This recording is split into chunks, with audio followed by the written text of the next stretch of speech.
The Saturday afternoon sun painted gentle golden strokes across Whispering Pines, a modest gated community nestled just outside Austin, Texas. The neighborhood, known for its neatly trimmed lawns and friendly porch waves, hummed gently with the weekend rhythm. Families lounged comfortably around the community pool, children splashed energetically, and the aroma of burgers sizzling on nearby grills filled the air. Layla Bennett, off-duty and relaxed, moved through the familiar grounds with a serene confidence. She was in her early 40s, tall, with dark curls swept. Her olive cargo pants and faded university sweatshirt signaled weekend comfort, not authority. Layla had chosen Whispering Pines intentionally, attracted by its blend of quiet charm and neighborly warmth. Over the past 8 years, she'd woven herself seamlessly into its fabric. She had even served on the community advisory board, helping shape local safety initiatives. Today, though, was about relaxation. Layla selected a quiet corner by the shallow end of the pool, unfolding a simple lounge chair under the shade of an oak tree. She greeted a few neighbors with warm nods and friendly smiles, receiving welcoming waves in return. Her reputation was well established here. A thoughtful neighbor who balanced her demanding job with genuine community involvement. She adjusted her sunglasses and stretched out, savoring the tranquil hum of a stress-free afternoon. Layla leaned back into the cushioned lounge chair, allowing herself the rare luxury of soaking in the warmth of the sun without the pressure of her daily responsibilities. She closed her eyes, savoring the quiet calm of a lazy afternoon, the distant sound of splashing water and muffled laughter filling her ears. She felt a brief wave of contentment, a sensation she'd nearly forgotten amidst her demanding role as chief of police. Yet, before that peaceful moment could fully settle, Layla heard deliberate footsteps approaching, sharp and rhythmic against the pool deck. She opened her eyes slowly, the shadow of a tall figure partially blocking out the sun. Standing over her was a man she hadn't seen before. Early 40s, dressed impeccably in pressed khaki shorts, a spotless white polo shirt tucked neatly into his waistband, and pristine boat shoes that looked untouched by actual boating. His dark sunglasses perched arrogantly above a practiced smile, one that suggested friendliness but carried an unmistakable edge of suspicion. "Can I help you?" Layla asked calmly, not moving from her relaxed position. The man paused briefly, looking her over. "I was about to ask you the same thing. I'm Grant Tucker, recently elected to the Homeowners Association board. Haven't seen you around here before." Layla didn't miss the implication in his tone. "I've lived here nearly 10 years. Layla Bennett," she replied, her voice steady and polite. Grant's eyebrows knitted skeptically above his sunglasses. "Really? Interesting. I've never come across you before, and I've been making a point of getting to know everyone." Layla gave him a measured look, her eyes meeting his steadily, though his were obscured by reflective lenses. "It's a large community," she said evenly. "Easy to miss someone." "Fair enough," Grant conceded, though his voice suggested it wasn't. He glanced down at her belongings beside the chair. "You know, we've had some issues with non-residents coming in and using the pool. It's nothing personal. I just have to ensure everyone here is supposed to be here." She tilted her head slightly, fighting a quiet irritation. "I appreciate your diligence, but as I mentioned, I do live here. My house is on Brookside Lane, number 42. Grant nodded slowly, clearly processing. Yet instead of stepping back, he took a small step closer. "Then you wouldn't mind showing me your resident fob, would you? Just to put the matter to rest." Layla paused. This wasn't her first experience of this nature. She'd navigated similar situations countless times, times when someone's polite words masked an undercurrent of suspicion, driven less by genuine concern and more by assumptions about who belonged and who didn't. Her eyes scanned him again, noting his body language, authoritative but just slightly defensive, as though he was already prepared for her to push back. "My fob is in my bag," she said calmly, without reaching for it. She kept her posture relaxed, refusing to meet suspicion with compliance just yet. "Is there a particular reason why I specifically drew your attention?" Grant's smile faltered slightly, his shoulders stiffening at the question. He adjusted his sunglasses nervously. "Just doing my duty as an HOA member. It's a responsibility, you understand." "Responsibility," Layla repeated slowly, as if turning the word over in her mind. Interesting choice of words. At that moment, she noticed several residents at the pool subtly glancing over, aware now of the quiet but pointed exchange. A young woman lounging nearby had subtly raised herself on one elbow, eyes darting between Layla and Grant. An elderly couple seated further back exchanged quiet whispers. A young father lifted his child from the water, eyeing the exchange curiously. Grant's confident air wavered slightly. He cleared his throat. "Look, I don't mean to come off rude. Yet here we are," Layla interrupted softly, no hostility in her voice, only a calm, reflective patience. "I've given you my name and address. We both know it's easy enough to verify." He paused again, clearly caught off guard by her calm assertiveness. A flush appeared at his neck, climbing steadily upward. I just think it would be easier," he stammered, "if you just showed me." "Easier for whom?" Layla asked quietly, her tone not accusing but gently probing. Grant didn't answer immediately. His jaw tightened visibly, and he shifted his weight, hands moving uncomfortably to his pockets, clearly sensing he had stepped into territory more complicated than he expected. Yet pride was a stubborn thing. He squared his shoulders, doubling down rather than stepping back. "Easier for both of us," he said firmly. "Avoid unnecessary misunderstandings." Layla leaned forward slightly, her eyes serious now, gaze locked on him. "But there was no misunderstanding, Mr. Tucker, until you created one." Nearby, the young woman had now discreetly retrieved her phone, holding it casually but clearly angled toward the exchange. Layla saw Grant's glance flicker toward the recording device. His lips thinned into a strained line. "You're turning this into something it doesn't have to be," he said stiffly. "Respectfully," Layla countered, her voice steady and calm. "I didn't start this conversation. I was enjoying a quiet afternoon in a community I've lived in longer than you have, and yet I'm being asked to prove something." "Why is that?" Grant shook his head, his face reddening further, a small bead of sweat now visible at his temple. "Look, if you live here as you claim, just show your fob and we can both move on." Layla didn't budge, instead meeting his gaze with a quiet but unyielding resolve. "You're missing the point. The issue isn't my FOB. The issue is why you immediately assumed I didn't belong here." Grant opened his mouth as if to retort, but then closed it again, clearly flustered. The hum of conversations around the pool had quieted noticeably. The spectators were not staring outright, but their attention was clearly drawn to the interaction unfolding before them. Realizing he'd lost control of the situation, and increasingly aware of the growing audience, Grant finally stepped back, clearing his throat and trying to salvage dignity. "Fine," he muttered. "If you're unwilling to cooperate, I suppose the HOA can handle it officially." Layla didn't respond immediately. Instead, she continued to hold his gaze, unwavering. "Do what you feel you need to," she finally said, calmly reclining once again. "But next time, you might reconsider your approach." Grant turned abruptly, retreating quickly toward the gate, clearly unsettled. As he walked away, Layla closed her eyes briefly, aware of the murmurs now circling the pool. Yet she didn't feel anger, only quiet disappointment. Even here, in her own community, her status and experience were overshadowed by perceptions that refused to fade. But she knew this wasn't over. Grant's assumptions had set something in motion, and soon he'd discover exactly who he'd confronted and why his approach had been a serious mistake. Layla took another slow breath, her heart calm but resolved. It wasn't just about her. It was about respect, about challenging assumptions and standing firm even when it would be easier to comply.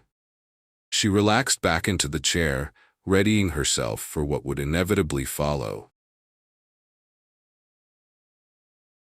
As the sun began its gentle descent behind the rooftops, casting a warm amber glow over the neighborhood, Layla remained at the pool, quietly absorbing the aftershocks of the encounter. Around her, normalcy gradually resumed. The soft splashes from playful children, murmured conversations from adults, the subtle rustle of pages turning. Yet beneath the facade of tranquility, Layla felt an undercurrent, a ripple caused by Grant's confrontation. She closed her eyes briefly, breathing deeply, reflecting on what had just happened. Moments like these were familiar, yet never comfortable. Throughout her years climbing ranks, eventually becoming the first female and first African-American chief of police in the city, she'd experienced countless confrontations rooted in ignorance or prejudice. Still, each incident left its mark, subtle scars from battles she'd never asked to fight. Her reflection was interrupted by a gentle voice from nearby. Layla opened her eyes to find Evelyn Brooks, an elderly neighbor she'd known since moving into the community nearly a decade earlier, approaching carefully, as if wary of disturbing Layla's solitude. "Mind if I join you for a moment, dear?" Evelyn asked softly. Layla offered a warm smile and motioned to the empty chair beside her. "Of course, Evelyn." Evelyn lowered herself slowly into the chair, her eyes twinkling gently beneath silver curls. After a brief silence, she spoke. "I saw what happened earlier with Grant. Quite unnecessary, wasn't it?" Layla nodded slowly. "Unfortunately, not surprising, though." Evelyn sighed thoughtfully. "He's new, moved in from out of state about a month ago, already joined the HOA, quite vocal at meetings, I'm afraid." Layla raised an eyebrow slightly. "Vocal about what exactly?" "Oh, you know," Evelyn said carefully, "about safety, security, keeping an eye out, as he puts it. But I worry he doesn't fully grasp the community here yet. Seems keen on proving something to himself, perhaps." Layla considered this quietly. It wasn't uncommon, she'd found, for newcomers to enter communities seeking to assert themselves, to find footing through control rather than connection. "I appreciate you coming over, Evelyn," Layla said warmly. "Moments like these make me grateful for neighbors like you." Evelyn smiled gently. "I've watched you navigate much tougher things than a newcomer with misguided intentions. You've earned respect from all of us, whether some choose to see it or not." As Evelyn stood slowly, preparing to leave, she touched Layla's shoulder lightly. "Don't forget how many of us appreciate what you've done. For our neighborhood, for our city. Not everyone is loud about it, but it doesn't mean it's unnoticed." Layla watched as Evelyn returned to her husband, exchanging quiet words and small smiles. The reminder was comforting, though not surprising. Yet it was also a painful reflection of reality, that she constantly had to earn respect that others took for granted. She packed up her belongings, the tranquility of her afternoon irreparably disrupted. As she walked the familiar path home, Layla's phone vibrated softly.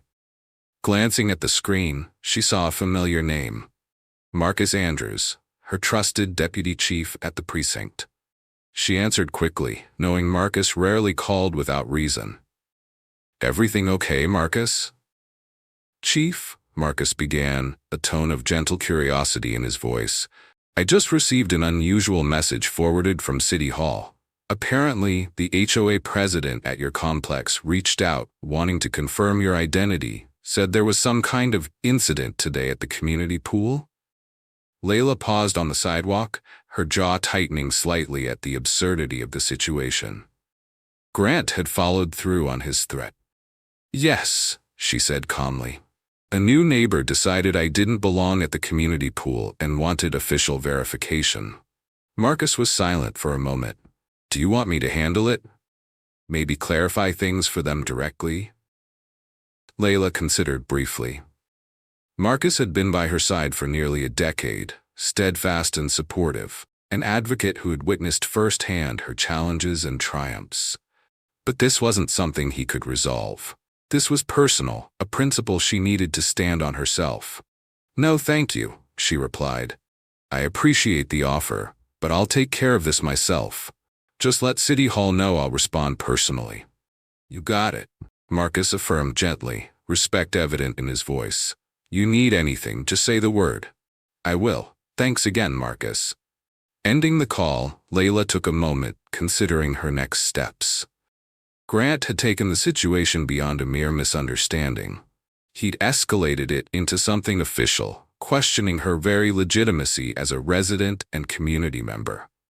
She knew how easily this could become a divisive issue, how quickly narratives could form, spreading assumptions and inaccuracies. It was time to set the record straight, clearly, decisively, and on her own terms. Upon reaching her home, Layla sat at her kitchen table, opened her laptop, and composed a concise yet firm email directly to Ken Reynolds, the longtime HOA president she'd known personally for years. "Ken, I was informed by City Hall that my residency at Brookside Lane was officially questioned by a member of the HOA board, Grant Tucker. To avoid unnecessary confusion, let me clarify.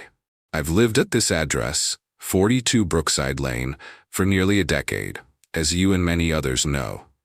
My involvement in the community is documented not only by my residents, but by years of active participation in neighborhood safety initiatives.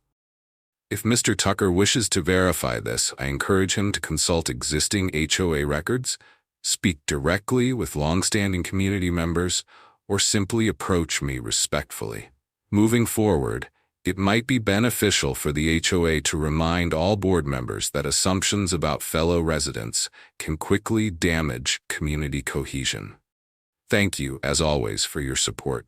Layla Bennett, Chief of Police, City of Temecula." Layla reread her email carefully before hitting send, satisfied it conveyed her message clearly without bitterness or hostility, just straightforward truth. Moments later, Ken's reply popped onto her screen. "Layla, I deeply apologize this occurred. Grant acted independently and without consultation from the rest of the board. I assure you, we'll address this immediately. Thanks for handling it professionally. We're lucky to have you here." "Ken," she exhaled, a small wave of relief washing over her. Ken's support didn't surprise her, but it reminded her how critical allies could be, especially in moments like these. Yet Layla knew the issue wasn't fully settled. Grant had sparked something. Questions, whispers, and tensions that wouldn't vanish overnight. As she stood and moved toward her living room window, gazing at the street she'd called home for years, she prepared herself mentally for what would inevitably follow. The moment when Grant, and those who thought like him, would finally understand exactly who they'd challenged, and why their assumptions were about to collide with an unyielding truth. Monday morning arrived sooner than Layla would have preferred. Dawn cast a muted glow through her kitchen window, the scent of freshly brewed coffee filling the air. She dressed meticulously in her navy blue uniform, adjusting the badge on her chest, its polished gold surface gleaming softly under the kitchen lights. For over 20 years, she'd donned a badge similar to this, carrying with it the weight of authority, responsibility, and service. Yet today it felt heavier. She knew exactly why. Today wasn't just another routine shift. Today was the monthly HOA community meeting, and for the first time in years, Layla had cleared her evening schedule to attend. She needed to face Grant, and more importantly, the community he'd tried to turn against her. Layla didn't enjoy confrontation, despite having spent much of her career managing tense and volatile situations. But she understood when to confront an issue head-on, especially when silence could be mistaken for compliance. As the workday unfolded, Layla was focused but quietly preparing herself for the evening ahead. At noon, Marcus knocked gently at her office door, entering with a cautious smile. "You still planning to attend that HOA meeting tonight, Chief?" Layla glanced up from the stack of reports, meeting his concerned gaze. "I am. It's important." Marcus hesitated slightly before continuing. "Just know that a lot of folks here have your back. Some even offered to show up tonight as moral support. Layla appreciated his loyalty, offering him a gentle smile. "Thank you, but I'll be fine. If there's one thing I've learned, it's that sometimes the strongest statement you can make is showing up alone, calm and confident." Marcus nodded, understanding immediately. "Understood, but we're just a call away." By early evening, Layla parked her unmarked cruiser discreetly down the block from the Brookside Lane Community Center. She exited, adjusting her uniform slightly, badge prominently displayed, and began walking the familiar sidewalk toward the community center. Lights inside spilled warmly onto the darkening street, and through the large windows she saw neighbors filing in, taking seats, quietly chatting. She paused momentarily outside the door, taking a slow breath, gathering herself. The truth was she'd faced worse than this. Dangerous standoffs, life-threatening situations, cases that haunted her long after their files closed. But tonight felt deeply personal. A test of character she hadn't asked for but was prepared to pass. As she stepped through the doors, conversations momentarily stilled, heads subtly turning toward her. Layla offered a calm nod to familiar faces. Evelyn Brooks and her husband, Carl the quiet retiree, and Louise the young lifeguard. She noticed Grant Tucker seated near the front, beside Ken Reynolds, whose expression was apologetic as he caught her eye. Ken rose immediately as Layla approached, extending a welcoming hand. "Chief Bennett, we appreciate you being here tonight. Your presence means a great deal." "Thank you, Ken," Layla replied smoothly, shaking his hand firmly before taking her seat in the front row. Grant shifted uncomfortably beside her, clearly caught off guard by her choice of seat. She didn't acknowledge him directly, not yet. The meeting opened with routine items: budgets, landscaping reports, community updates. Layla listened patiently, knowing the critical moment was approaching. After several mundane topics, Ken cleared his throat slightly, signaling the next subject. "Now, before we close tonight, there's a matter that unfortunately must be addressed openly," Ken began, glancing briefly at Layla. "It recently came to my attention that a resident, our own Chief Layla Bennett, was questioned about her legitimacy as a homeowner here. I'm going to address this plainly because the integrity and trust in our community is something we've worked hard to build." The room fell quiet, neighbors glancing awkwardly toward Grant, who visibly tensed, looking deeply uncomfortable. Ken continued calmly. "Grant Tucker, our newest board member, expressed concerns that Chief Bennett didn't belong at our community pool. He reported these concerns officially, questioning her residency. I want to be crystal clear on two things tonight. First, Chief Bennett has lived here for nearly a decade, and second, any resident being challenged in such a manner, particularly based on assumptions rather than facts, is unacceptable in this community." Murmurs rose gently among neighbors. Evelyn shook her head slowly, disapprovingly, while Carl crossed his arms, quietly listening. Grant seemed to shrink slightly, cheeks flushed in embarrassment and discomfort. Ken turned slightly toward Layla. "Chief Bennett, would you like to address the room?" Layla stood, posture straight, voice calm yet firm, commanding respectful attention. "Thank you, Ken. I'd like to be clear. I'm not here tonight because my feelings were hurt. I'm here because this incident highlights an issue far deeper than any personal embarrassment." She paused briefly, allowing the weight of her words to settle. "I've spent my entire adult life serving communities. I've worn this badge for 20 years, earned through rigorous training and dedicated service. But I also understand that real authority doesn't come from the badge. It comes from integrity, fairness, and mutual respect." She glanced pointedly at Grant. When someone approaches another with assumptions rather than questions, it isn't just disrespectful. It weakens the bonds of our community. It fosters suspicion rather than understanding. Her gaze swept slowly across the room. "I've always believed that a community's strength comes from unity, from recognizing and respecting the dignity, in every person who lives here, regardless of how long they've been a neighbor or what they look like. We can't allow suspicion and prejudice to become acceptable behavior." She turned to face Grant directly now, her voice softened but unyielding. "Grant, I don't bear ill will towards you, but actions have consequences. I'm hoping tonight can be a learning moment, not just for you, but for all of us. Because when we fail to see each other clearly, we lose the very community we've built." Grant finally looked up, clearly humbled, quietly murmuring, "I'm sorry, Chief Bennett. It was wrong of me to make assumptions. It won't happen again." Layla nodded solemnly. "Thank you. I appreciate that. Now let's move forward, together." As she sat back down, gentle applause rippled throughout the room.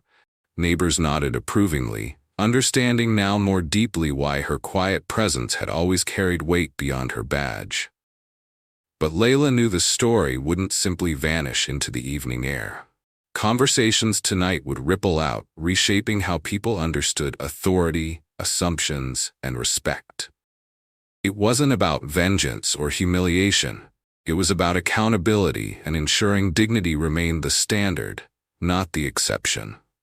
She left that evening quietly, satisfied not just because she'd confronted Grant's assumptions, but because she'd reminded her community what real authority looked like. Calm, unshakable, and rooted firmly in respect. As she drove home, the badge on her chest felt lighter again, not because its weight had diminished, but because she'd once again honored what it represented most deeply: integrity. In the days following the HOA meeting, Layla felt a quiet shift in the community, a subtle but powerful recognition spreading through Brookside Lane. It wasn't just in direct conversations or obvious gestures. It appeared in brief nods exchanged during morning walks, the friendly waves from neighbors who rarely acknowledged her before, and even in the gentle hum of conversations she noticed around her. Early one morning, as Layla finished her customary walk around the block, she paused at the community bulletin board outside the clubhouse. A bright piece of paper caught her eye, pinned neatly among flyers for garage sales and yoga classes. It read simply, "Community matters. Respect isn't earned by titles or badges, it's earned by actions.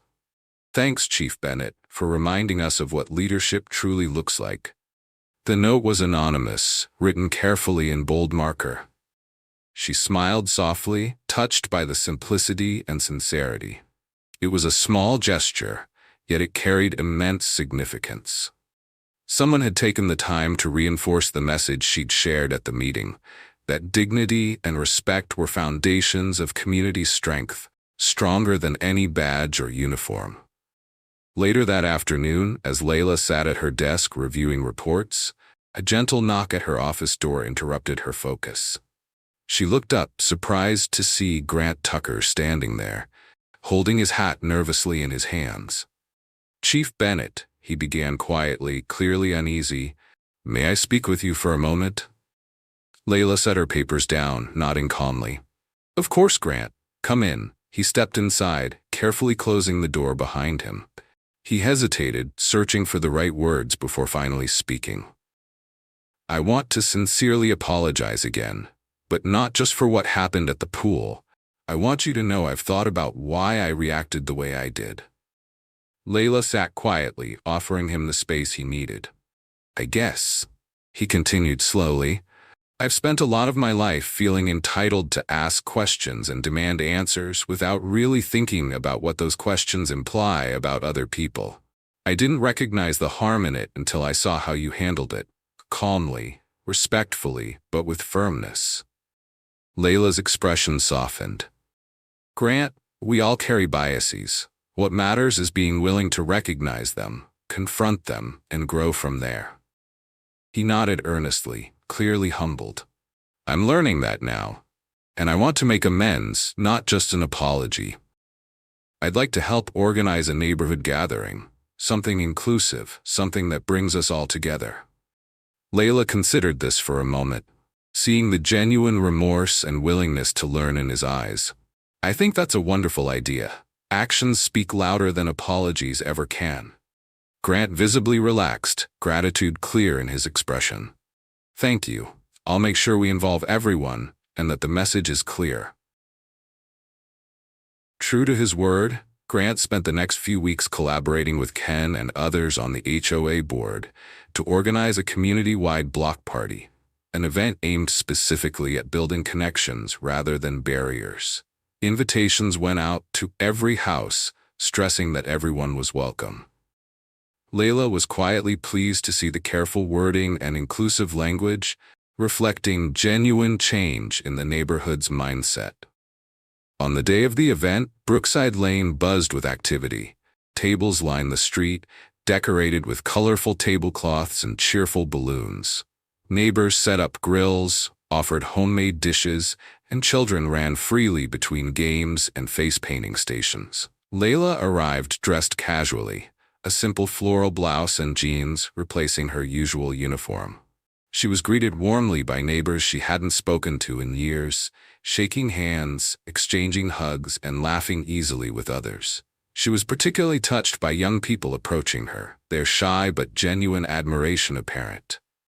Chief Bennett, a teenage girl named Mia, approached timidly, phone clutched in hand. "Can I take a picture with you? You're kind of like a hero around here now." Layla smiled gently, placing a reassuring hand on Mia's shoulder. "I'm not a hero, Mia, just someone who believes in standing up quietly for what's right." "But yes, of course." As Mia snapped the selfie, other young residents gathered around, clearly inspired by Layla's presence. The moment solidified in Layla's mind the importance of setting an example, especially for the next generation. It wasn't about grand gestures or viral moments. It was about quiet courage, consistency, and the willingness to lead through actions rather than authority alone. Later, as evening settled, Grant stepped onto a small makeshift stage, microphone in hand. The crowd quieted as he cleared his throat, clearly emotional. "Thank you all for coming today. I've learned a lot recently. Most importantly, that community is built on trust, respect, and the willingness to listen." He paused, eyes finding Layla in the crowd. "Chief Layla Bennett taught me a valuable lesson about humility, leadership, and dignity. I want to thank her publicly tonight, not just for what she did, but for how she did it. Because the way she responded wasn't just for me. It was for all of us, a reminder that how we treat each other is the foundation of our community." Warm applause erupted, genuine and spontaneous. Layla smiled, appreciative but humble, nodding quietly in acknowledgement. She didn't speak. Her actions had already spoken clearly enough. As dusk turned to twilight, lights twinkled softly along Brookside Lane. Neighbors lingered, conversations flowed, and a sense of unity hung gently in the evening air. Layla stood quietly near the edge of the festivities, watching with a sense of quiet pride. She hadn't changed everything, but she'd helped nudge the community toward deeper understanding and empathy. Later that night, sitting alone in her living room, Layla reflected on the past few weeks. She'd spent decades enforcing laws and ensuring public safety, but perhaps her greatest impact was in quietly demonstrating how power and authority could coexist with humility and respect. She picked up her phone, typing a simple message to Marcus. "Thank you for having my back. Today reminded me why we serve, not just for protection, but to quietly lead by example." His reply came almost instantly. "Always, Chief, proud to follow your lead." Layla smiled softly, placing her phone down. Authority wasn't measured by the strength of one's voice or the weight of one's badge. It was measured by integrity, character, and the ability to uplift others rather than diminish them. And as she drifted to sleep, contentment settled in her chest. She had quietly but unmistakably made her mark, not by seeking attention, but by simply refusing to compromise her dignity, ever. What is the lesson of this story? 1. Strength and composure. True leadership isn't about having power over others, but maintaining dignity and calmness even when provoked. 2. Confronting bias, quietly. You don't have to raise your voice to challenge assumptions and prejudice. Often, quiet confidence sends the strongest message. 3. Ripple effect of actions. Your reactions in difficult situations set examples for others, influencing your community positively or negatively. Choose your response thoughtfully. 4. Respect is non-negotiable. Everyone deserves respect and dignity. Never let someone else's biases determine your self-worth or your place in the community. 5. Change starts with reflection. Recognizing and confronting our own biases is crucial. This awareness helps build stronger, more inclusive communities where everyone belongs. Remember, how we respond in moments of injustice shapes not only our character but also the values of those watching. Stand firm, stay respectful, and inspire change.